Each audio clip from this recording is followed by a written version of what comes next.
Oke baik, assalamualaikum warahmatullahi wabarakatuh.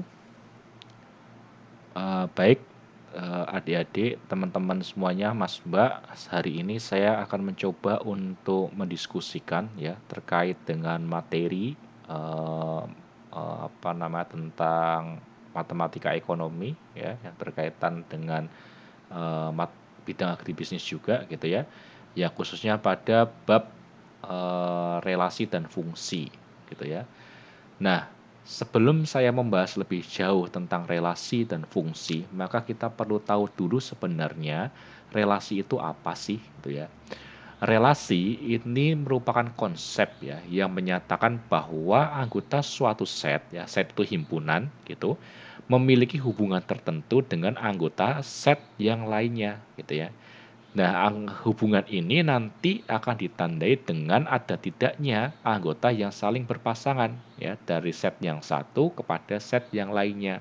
Itulah disebut sebagai konsep relasi gitu ya.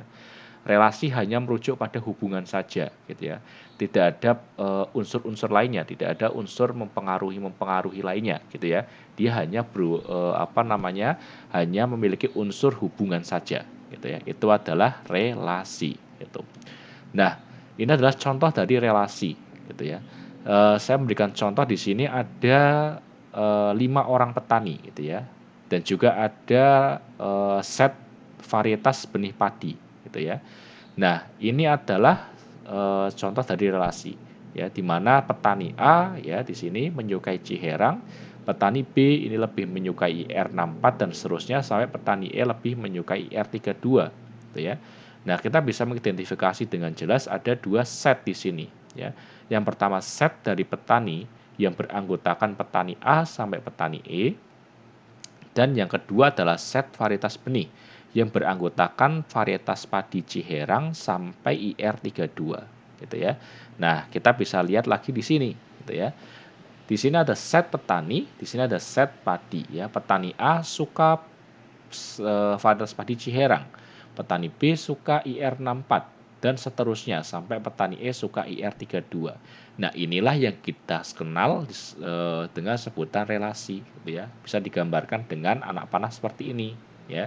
Bisa juga digambarkan dengan diagram kartesius, jadilah seperti ini gitu ya.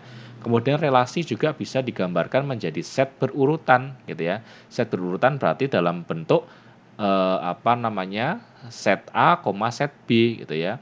Misalnya set A-nya adalah petani A, set B-nya adalah Ciherang. Jadi petani A suka Ciherang, petani B suka IR64 dan seterusnya sampai petani E suka IR32 gitu ya. Ini adalah konsep relasi gitu. Nah, kemudian apa itu fungsi gitu ya. Fungsi itu merupakan relasi khusus ya, relasi khusus di mana nanti nilai Y ya, setiap nilai Y itu memiliki keunikan ya, adalah unik gitu ya, adalah unik gitu ya.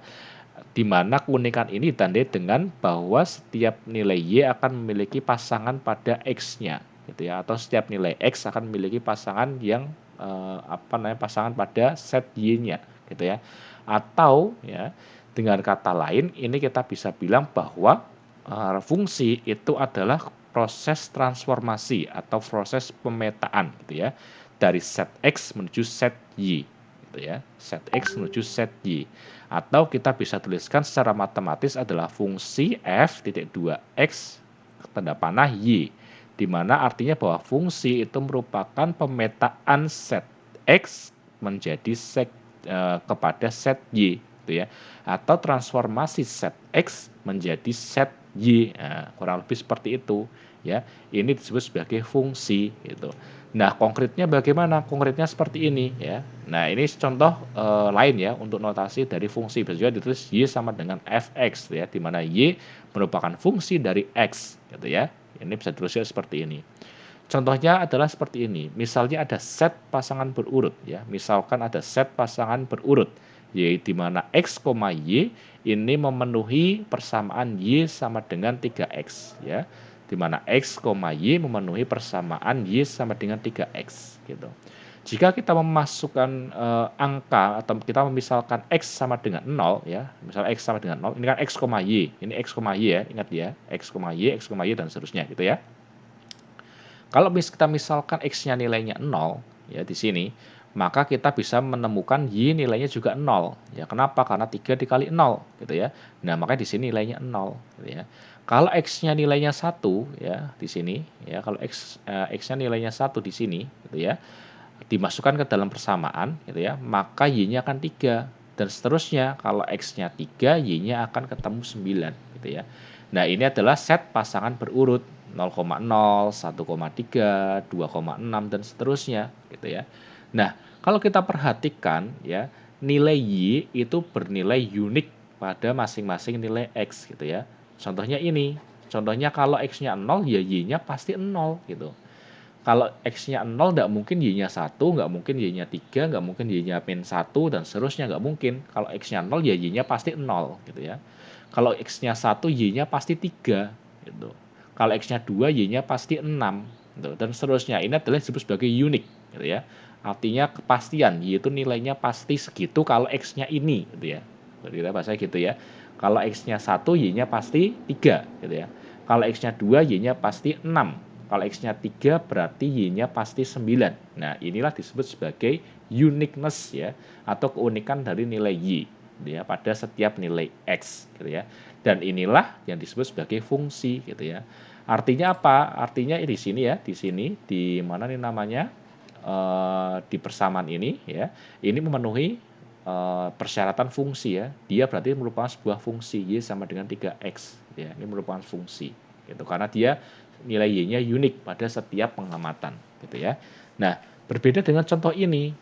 Contoh di sini ya, kita bisa melihat bahwa ada set pasangan berurut di mana X, Y ini memenuhi persamaan ya, memenuhi pertidaksamaan Y kurang dari sama dengan X gitu ya. Kalau kita memasukkan nilai X ya sama dengan 1, Y-nya bisa nggak nilainya 0? Bisa ya. 0 kan kurang dari 1 ya kan. Kemudian kalau kita masukkan 1, Y-nya juga 1, boleh nggak? Bisa nggak memenuhi persamaan ini nggak? Memenuhi ya. Kan sama dengan dia kan sama dengan kan, berarti kalau Y-nya 1, boleh dong, X-nya 1, Y-nya boleh dong 1 kan, nilainya kan lebih besar sama dengan gitu ya, ada sama dengannya gitu ya. Berarti dia boleh 1,1 gitu ya. Boleh nggak kalau X-nya 1, Y-nya min 4? Boleh gitu ya. Kenapa? Karena min 4 lebih kecil daripada 1 ya. Artinya ini memenuhi Y kurang dari sama dengan X gitu ya, memenuhi ini gitu ya. Dan seterusnya. Jadi nilai Y ini bisa min 7, min 8, ya, min 9 dan seterusnya. Ini memenuhi semua gitu ya. Nah, kalau teman-teman semuanya menemui persamaan atau pertidaksamaan yang seperti ini tidak bisa dikelompokkan sebagai fungsi ya. Ini tidak bisa dikelompokkan sebagai fungsi. Kenapa? Karena nilai Y-nya tidak unik ya. Nilai Y-nya tidak unik, nilai Y-nya tidak unik gitu ya. Jadi satu nilai X ya, satu nilai X Y-nya bisa macam-macam nilainya ya.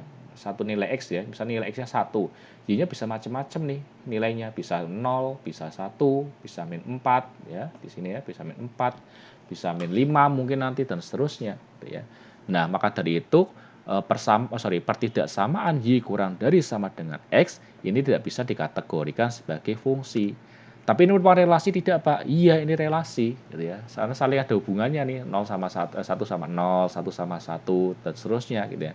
Tapi dia bukan fungsi karena dia tidak menunjukkan uniqueness gitu ya, tidak menunjukkan uniqueness.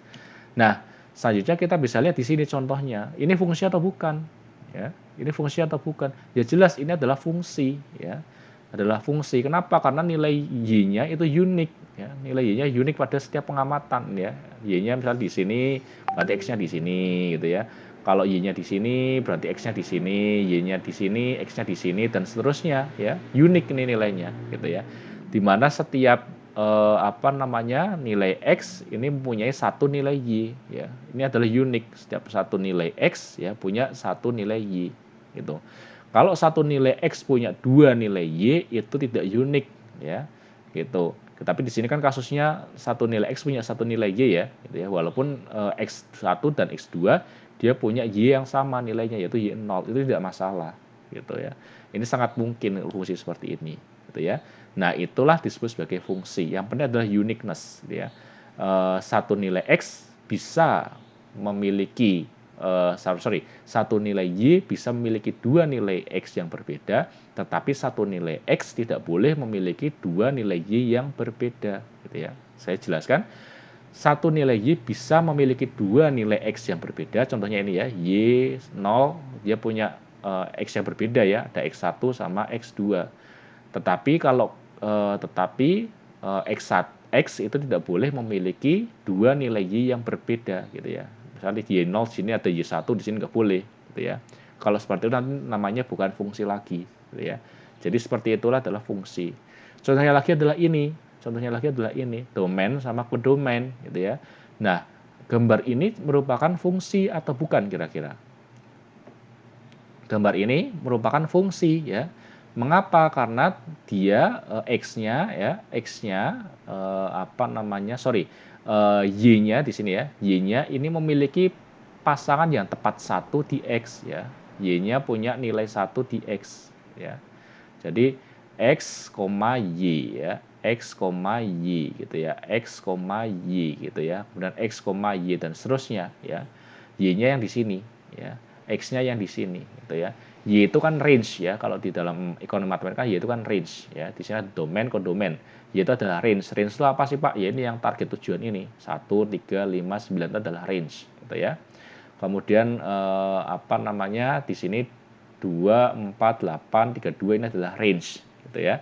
Nah, itu adalah range. Nah, range itu sama dengan Y-nya gitu ya. Artinya kalau Y-nya punya kalau Y-nya itu unik ya. Ini unik kan semuanya kan? Unik kan, satu ini X-nya B ya. Kemudian 3 itu X-nya ada A sama C. Ini unik nih semuanya nih. Ini unik semuanya. Berbeda sama yang di sebelah sini gitu ya. Satu nilai X gitu ya. Satu nilai X yaitu Tiki ternyata punya dua nilai Y ya, punya dua nilai Y yaitu ada di 2 sama 4. Ini nggak boleh ya. Ini nggak boleh gitu ya. Artinya apa? Di gambar ini jelas pasti bukan fungsi ya. Dia relasi ya. Dia memang relasi, tetapi dia bukan fungsi. Gitu ya. Jadi paham ya? Jadi ingat kalau fungsi itu dia nilai Y harus unik gitu ya. Nilai Y harus unik. Ciri-cirinya bagaimana? Tidak boleh ada nilai X yang mendua gitu ya. Artinya apa? Artinya bahwa satu nilai X ya harus punya satu nilai Y gitu ya. Satu nilai X harus punya satu nilai Y. Kalau satu nilai X punya lebih dari satu nilai Y ya. Kalau satu nilai X punya lebih dari satu nilai Y itu menjadi bukan lagi menjadi fungsi ya gitu. Itu adalah fungsi. Nah, kemudian fungsi nanti ada berbagai macam gitu ya. Ada fungsi konstanta, fungsi polinomial, rasional dan non aljabar gitu ya. Nah, fungsi konstanta ini adalah fungsi yang hanya memiliki satu nilai saja pada setiap pengamatan gitu ya.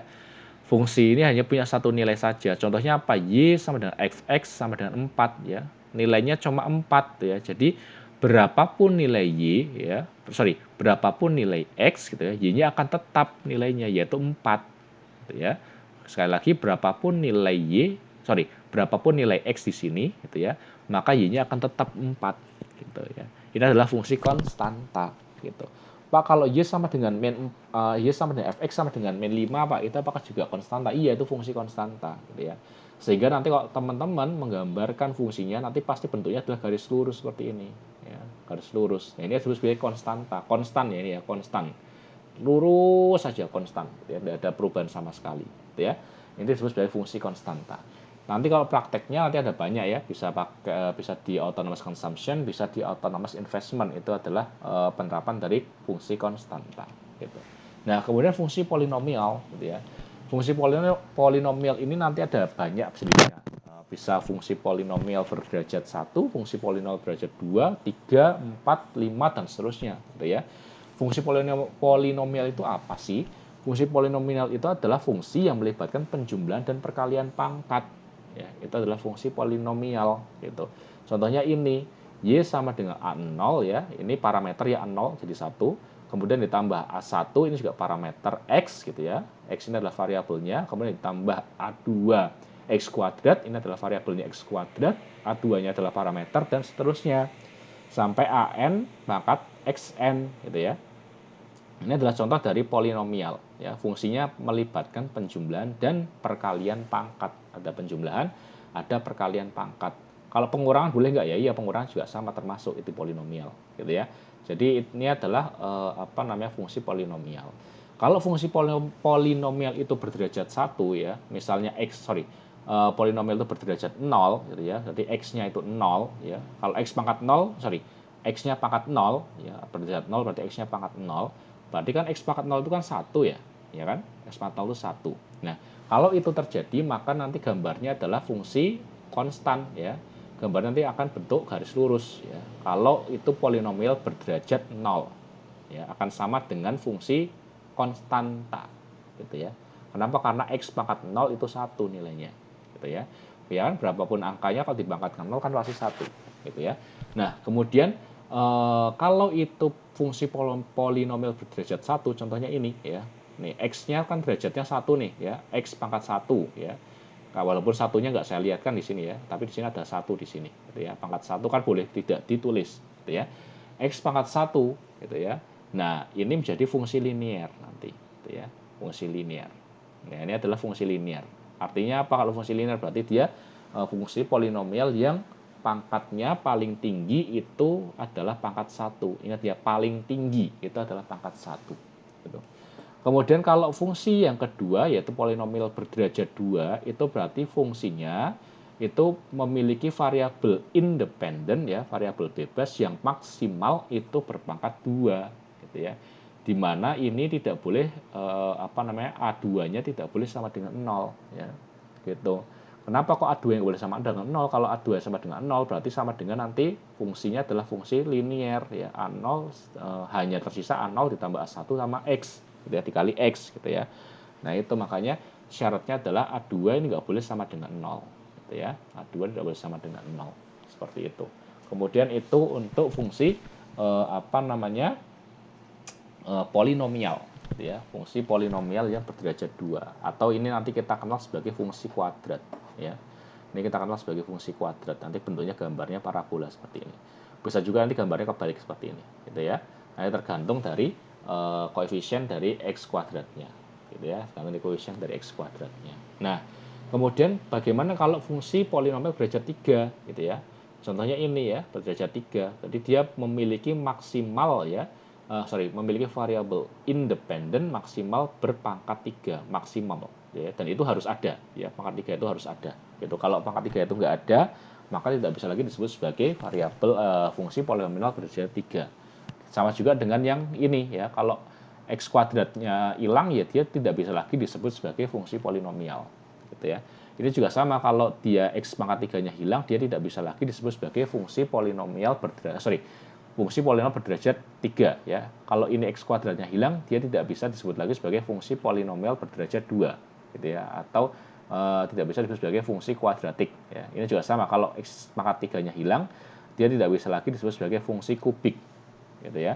Dan ini juga sama, ini adalah fungsi linear berderajat 4, fungsi polinomial berderajat 4 gitu ya.